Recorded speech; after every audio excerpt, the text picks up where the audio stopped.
You will, as always, get a copy of these slides at the end for you to use in whichever way you see fit. And can I also ask you, while we're doing this, have a look at these and think, if we were to put like cartoon images on them, would any of the information in this be useful to use with your young people in your homes afterwards? Because if that's something that you would like, if you let us know, that's something that we can do following this presentation. Now, I know the majority of you have already got really good fire safety plans in place. And because we're all inspected by Ofsted now, we know that when Ofsted come, this is one of the things they look at.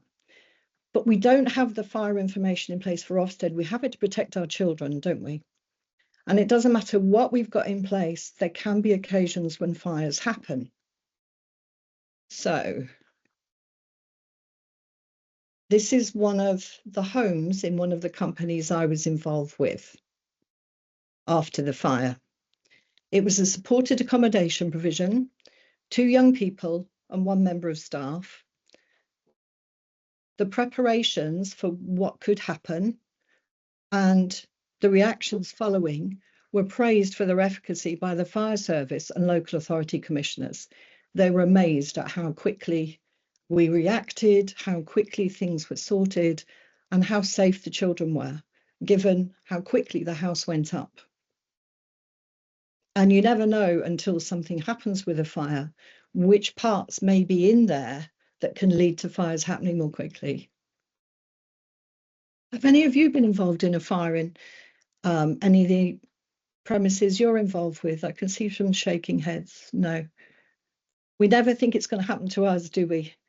Whether it's at work or at home or wherever, we never think it's going to happen. So, moving down. So before, so these are all things you need to do before. These are all things that we did. Have working smoke detectors that are regularly checked. It's often, I used to be an Ofsted inspector, and I can remember one of the houses I went to where there were no smoke detectors downstairs at all. And I was like, what's going on? The batteries had gone. The noise was really irritating. So one member of staff had taken it off, planning to replace the battery, but had forgotten. And the next member of staff hadn't done it either. And so when we tracked back, it had been about 10 days when there'd been no smoke detector in the house. So make sure that it's an obvious thing, is it? We do it in our own houses, that they're regularly checked. Have thorough fire drill proceedings. Make sure they are really, really clear, and have regular fire drills that everyone knows and takes part in. And the reason why I say everyone, every member of staff and all young people, is very often it's the same staff members that actually do the fire drill, isn't it? You may have 1 or 2 that are really keen on this and they make sure it happens. And so every second Thursday that they're in, they'll do a full fire drill.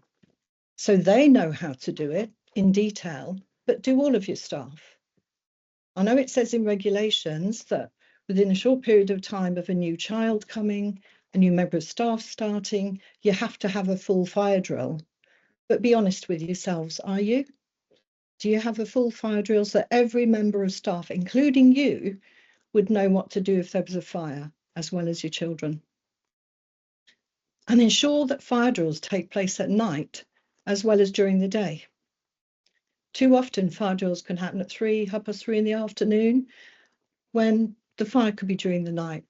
And I often have people say to me, but we would disrupt our neighbours, or we're working with young people who would kick off, they could become dysregulated if we did it in the middle of the night. Okay, so do it just before you would normally wake them up in the morning. So they're going to be staying up after that anyway, but you've had the chance to have the drill at a time when they're asleep in their rooms and not expecting it. So, and by drill, I mean evacuation, because you do your drill regularly, but your actual fire evacuation, do it that way. If you've got more than one door, ensure that all exits are used. And this again might sound really obvious, but if the fire is by the door that you've always practiced going out of, and that's the only door they know, the children and staff will run to that door, and then they don't know what to do because that's the door that's on fire. So practice other doors as well. Have a complete emergency response grab bag, and we'll talk about what that is towards the end, and have a really good list of that, even pictures, and have a clear contingency plan that's understood by managers. Let me tell you of a time when I was inspecting. I went to a home in the northeast of the country, which was for children with quite severe autism. And they hadn't done a fire drill at night, and I kept pushing and asked for that to take place, and it did. And when they did so, they discovered that one of the children was missing. They couldn't find him during the evacuation drill at all. And they searched, and in the end, they found him in the wardrobe in his bedroom at the back, and he'd pulled clothes down because the noise of the drill had frightened him. And so that's where he'd gone to hide.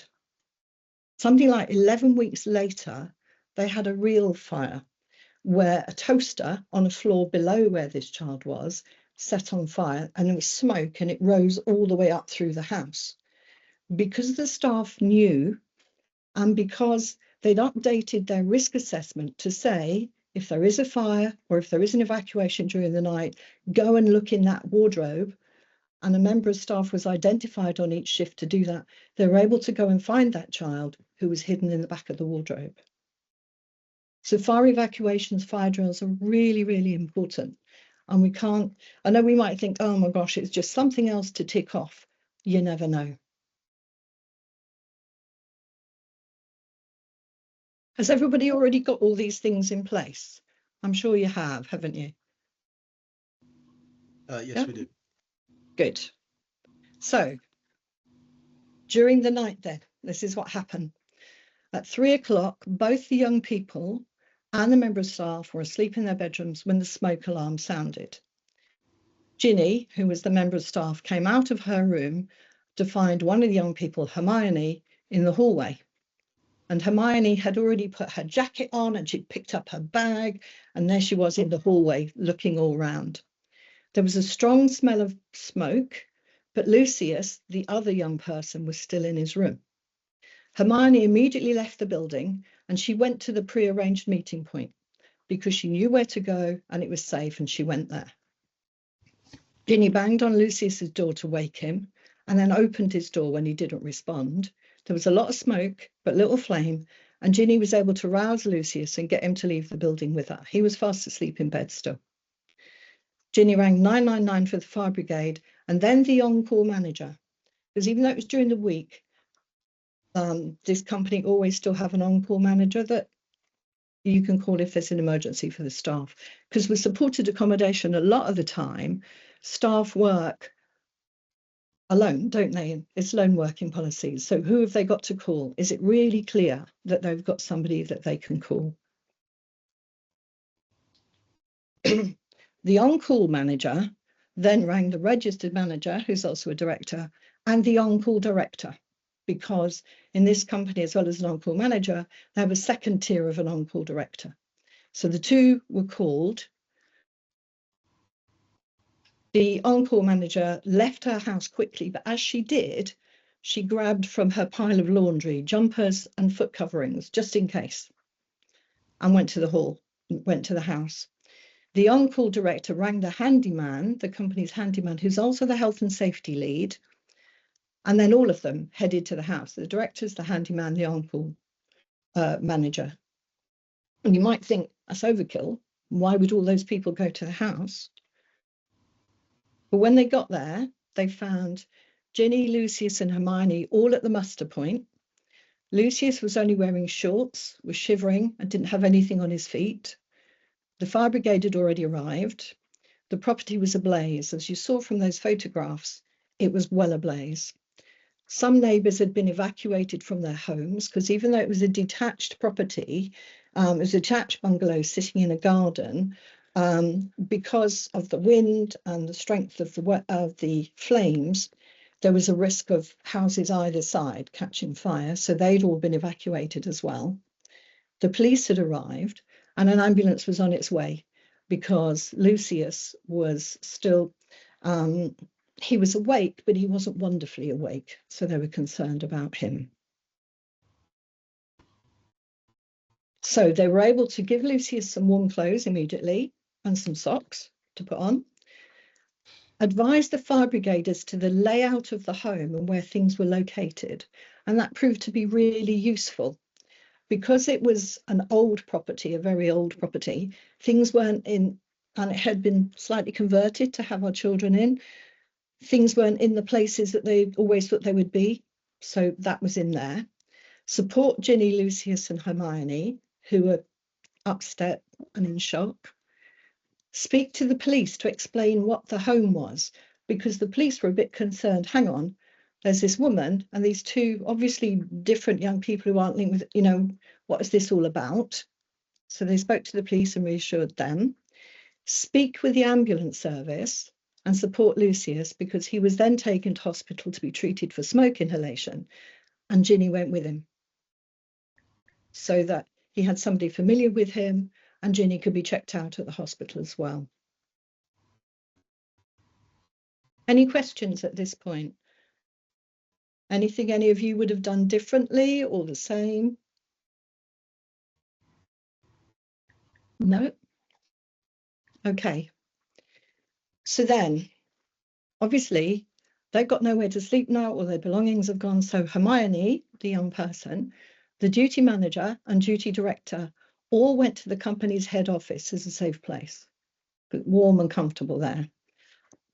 A member of staff, Ron, was called and asked to go and sit with Lucius at the hospital, as he had a close relationship with him. Because it was felt, we didn't know how long he'd be at the hospital. That was the member of staff he had the closest relationship with. And so it made sense for him to be able to go and be with Lucius while he was there. So off he went. But that also meant that Ginny was able to come and meet everybody else at head office. So she wasn't having to be the responsible one anymore. She could come and be nurtured and supported as well at head office with the other staff. The registered manager director, once he'd made sure that everybody was in the right place, he knew where the people had gone back to head office.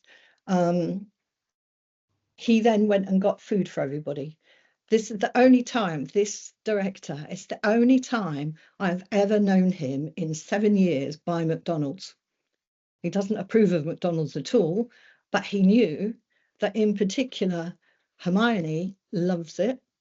And it was a quick and easy thing to do. So we went and got McDonald's breakfast for everybody and brought them to head office so they could all have food as well. And arrangements were made really quickly for Hermione to be able to move into another of the company's supported accommodation provisions, so that she knew where she was going to go, because she had what she was standing up in. Her room at this stage, we didn't know if it had been damaged by fire, but all of her belongings were in her room. So as the morning went on, arrangements were happening madly in the background, as you can imagine, to move things around, get a bedroom ready for her, and she was taken to another of the homes where she was able to be safe. She knew some of the staff there because they'd done shifts with her before, so there was also those familiar faces that were being moved on for her. So afterwards, Lucius was discharged from hospital after 24 hours, and he moved into the company's alternative accommodation. You know, all of us, when we've got children's homes, when we've got supported accommodations, we have to identify an alternative accommodation, don't we? If for whatever reason our current property is unsafe, so flood, fire, civil unrest, anything where if we can't use our home, we all have to identify somewhere. And it proved that this system worked really well, because he was able to move there quickly. It was in the centre of town, which he was happy with. And what we arranged was that initially Ron, the member of staff that he felt best with, came to help move him in there. And then staff continued to do their shifts at that alternative accommodation with him, so that he felt safe. Initially, when Hermione moved into a new home, she did really struggle with sleeping in the bedroom because it was upstairs. Even the fire in the house where she'd been was a bungalow, but she didn't want to go upstairs to bed. She didn't feel safe to begin with. So initially she was sleeping on the sofa, and staff were really supportive of her and did a lot of work with her. And the homes manager had been able to go into the bungalow after the fire brigade had left. And although her room hadn't been damaged by fire, there'd been a lot of smoke damage and water damage, because you know when they use their hoses, the water goes everywhere, doesn't it? But she was able to rescue all of Hermione's family photographs that were there and a number of other things. And she brought them all away, and had all of the family photographs framed, so that when we took them to her in her new provision, where she's doing really well, she's still there and she's doing incredibly well. She's even working part-time now in like a voluntary capacity, sort of with young people who've had problems, which is magic. But so that when she got all these things back, they were back looking like they'd never been damaged before, which was magic. Well, we did a formal debrief with both Hermione and Lucius to find out exactly what they knew, how it had helped them, knowing what to do in order to come out. External support and counselling was provided for both young people. They were offered that. So if they felt that where they were living had been part of the reason why they felt stressed, they didn't need to do that anymore because it was an external person. Staff debrief was held with Ginny, and she was offered external counselling as well to the company support if she wanted it. She didn't take it up, but she, she felt very supported, and I've sort of met with her since as well. And it took her a while to get past that. And she went home and checked everything in her own house, because she has children and grandchildren, and made sure everything was safe there as well.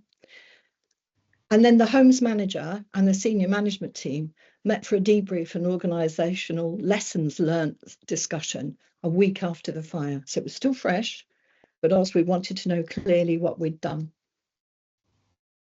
Any ideas of what you think came out of that discussion? Any of the things that you think that we would have been looking at, we could have changed, we could have done? How it happened? What started the fire? Yeah, that was one of the things that the fire brigade were looking at. We were able to identify that the fire started in Lucius's bedroom, between his bed and where the window was, but were never able to formally say what it was. The fire brigade said it could have been smoking, but we don't know that. Or it could have been a charger that was left on. And I think they were more inclining towards it could have been a charger that was left plugged in. So how many of you, with all of us, do we leave chargers on all night? Ali, I can see your hand.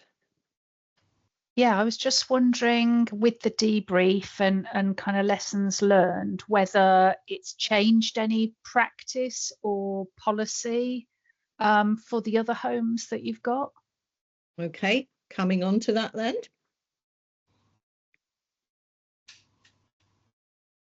So what we did afterwards. We had a review of fire procedures, which was taken as a precaution, despite the effective management of the situation. The fire brigade and the local authority commissioners all did their investigation, and they felt that nothing else could have been done, and we'd handled the situation extremely well. But even though they'd said that, we did a complete review of all of the fire procedures. And because all the appropriate procedures were in place and correctly implemented, the insurance policy stipulations were fully met.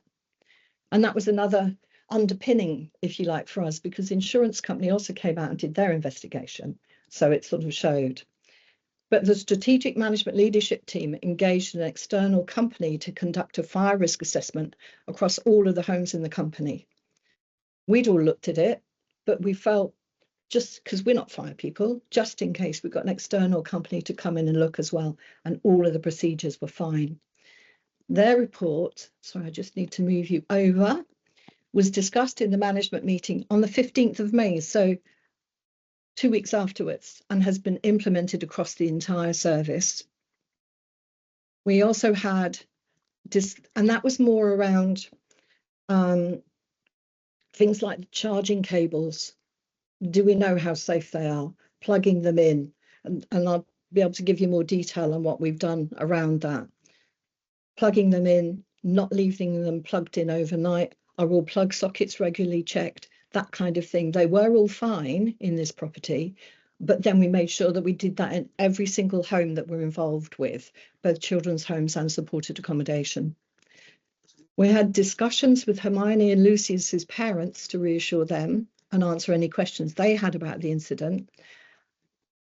We also went to talk to the neighbours, because obviously not been able to go back to that property anymore because it's now gone. But we still went and spent time with the neighbours to make sure they were okay, answer any questions they had, and just really reassure them and give them that external support. We re-pat tested every single appliance across the organisation in both children's homes and supported accommodation. They are pat tested every year anyway, but we went out and re-pat tested everything. We also talked to our young people about any cheap cables, charging cables, they may be buying from shops and bringing home, so that we're more aware of the kind of cables that are in the houses. Okay. And in addition to all of that, all of the homes in the organisation contacted their local fire departments and requested officers come out to the premises and give advice and guidance. One of the children's homes within the company is in a village, quite a small village, and they contacted the fire brigade and asked them to come out. And they have young children in this home. They have young children under the age of 13. The fire brigade, yes, said they would come out, but bearing in mind this was a village, could we invite other people in the village? And so this was publicised all across the village, and sort of posters that were put up everywhere on the community notice board, on the community website, Facebook website, all that kind of thing. Just in case, the home staff prepared sandwiches and things that they took outside and drink. The fire brigade turned up with 2 fire engines, a number of firemen, and nearly half the village turned up. All of them were children came. There were some wonderful photographs of everybody interacting with the fire service, and those messages being shared. Such inclusivity for those children as well who are living there, because it wasn't advertised as a children's home doing this. It's just this house on the corner are doing this. It went extremely well. And to everybody's real excitement, just at the end, as the firemen were getting ready to leave, they got a shout. And so they put their lights and sirens on and drove off up the road with all of that, with every kid in the neighbourhood cheering and yelling. It went really, really well. And it was something that those children will never forget, not just our children, but all of the children in the neighbourhood as well. And to this stage that when our children go out for a walk now, or out, all the neighbours are waving, saying hello and how are you? And because they're now part of the community as well in a way that they weren't before, but they learned so much from the fire brigade visit. So all plug sockets throughout the organisation were photographed and documented. So we know where they all are, and they're checked regularly, because sometimes in older properties, plug sockets can start to look a little bit, there is a technical word, the only word I can think of at the moment is manky, where they look a bit sort of grey if you've had your plug in too long. So all of those were checked. All staff, when I wrote this, it was will complete refresher fire marshal training. They've all either done it or they're on the next session, which is like the end of this month, beginning next. So that everybody has fire marshal training. And all of the homes have a red fireproof box which contains the floor plans and details of every property, which can be taken out with them. Because that was one of the things the fire brigade said was so useful to them, was the fact that there were floor plans of the property. So they're able to know, okay, these two rooms here are bedrooms. This is the lounge area. Behind is the kitchen, and next to that is the bathroom. And the staff room staff office stroke sleeping room is here, because that was all clear on the floor plan. So clear floor plans made a big difference for the fire brigade. All young people across the organisation have been informed about the fire and the effects that they could have, and the impact this can have on them. And a number from our other supported accommodation provisions wanted to go and see it. So they were taken there. One of the lads we have in one of our other properties, his brother used to be in that property, not the night that it burnt, but before then. He was like, yeah, okay, I see. And it has really made a difference to them. Sorry, I've turned my phone off, but I've just recently got this watch and it answers on my watch and I don't know how to stop it. I'll try and ignore it.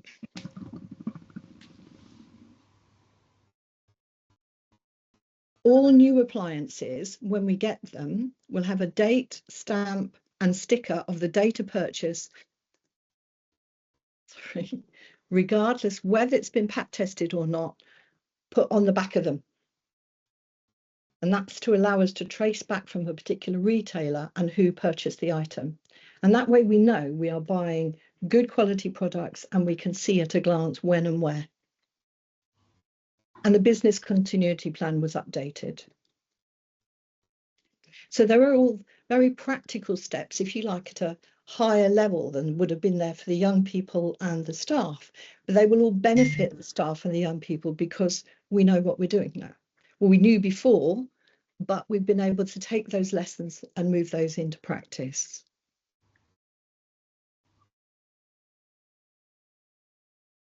In addition, the no smoking policy throughout the organisation for staff and young people was revisited and reiterated to staff and young people. That doesn't suggest in any way that the fire was caused by cigarettes or smoking. It's just precautionary and advisory.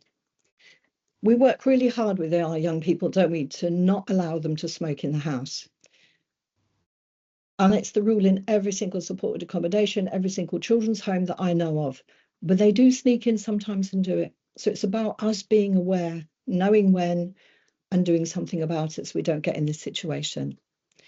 The emergency response bags that we already had have been updated to include foil blankets, because that was one of the things that came to light so clearly that night, that because Lucius had come straight out of his bed, he was just wearing boxer shorts and he was cold.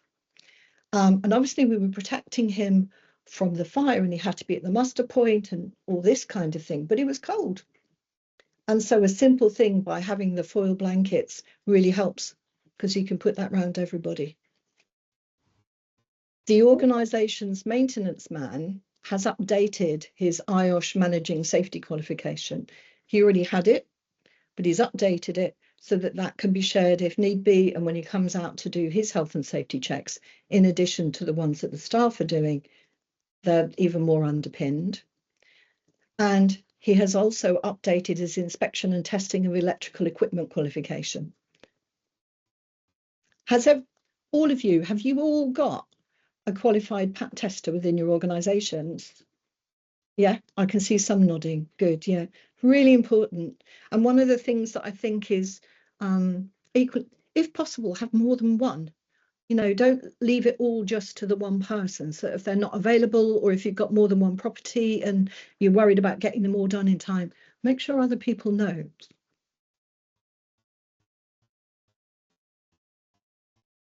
Okay. So have an emergency response bag. Now this is one, we already had one, but in light of this, we looked at it in real detail. And I'm sure you've all got one, but this is the one that we've used and the fire brigade were really impressed by. And there's only one thing that we added really, but it's making sure there. Have your phone and a charger. Make sure that the phone that you have in there is charged. Have a pen and a fire evacuation record, because a lot of us now, all of our information is online, isn't it? It's all electrical. But with your fire test, you can maybe take your laptop out, but it's not so easy to do. But make sure that you've got the information and a pen that you can write on with it. Have your continuity plan so that you're clear about where young people would go, if need be, where staff are to go. Because if the home has burnt down, or if you're not able to go back into it for the night, where are they going to go? Make sure that you've got your plan itself, your fire and emergency evacuation plan. So that is really clear about what you're supposed to do, so that you know the next steps, because no matter how professional the member of staff involved, no matter how able, it could be that this triggers something to the past for them that upsets them, which means they can't remember what to do next. So if you've got that plan really clear, it's there, isn't it? They can follow it. Fire evacuation list of young people. So who's in the house? In this instance, we knew it was just 3 people. It was just Ginny, Hermione, and Lucius. But some of your homes have more than that in the house, don't they? You know, some children's homes have 5, 6. Supported accommodation can have even bigger numbers. So make sure you know. Have a packet of batteries. I've said 3As because so often emergency torches and emergency horns use 3A batteries, but whichever is the right batteries for you. Have an emergency torch and emergency horn. So say it's a really foggy night, or your home, your premises are set back somewhere. Sometimes they're in a more countrified sort of location where it can be harder to find you. Make sure you have that. 10 foil blankets, because you buy them in packs of 10 a lot of the time. So make sure that you've got enough for everybody who might be coming out. A small first aid box. And if you've got a young person, for example, who has asthma, if you're able to have in your box emergency medication like an asthma inhaler, that's really important, because they may not remember to bring it out with them. And if they're impacted by smoke, or if they're stressed and they start to have an asthma attack, it's really, really useful to have that with you. And if there's space, consider at least 2 pairs of universal slippers or flip-flops, so that those that are barefoot have got something they could put in. I can see a hand up. It's me. Oh, shoot, hi, Leah. I was just wondering, in the continuity plan, would it be a good idea to have a plan on how they could regain access to mentor if it's a solo home and they're the only ones using it, then having something stored off premises as a backup plan to get back into mentor and get access to maybe like medication and things like that, important records that they need. Okay, can I put that over to all of you? I'll open the screen up so I can see you all and you can all see each other. That means I'm then going to lose the presentation. It'll take me at least 2 minutes to get it back.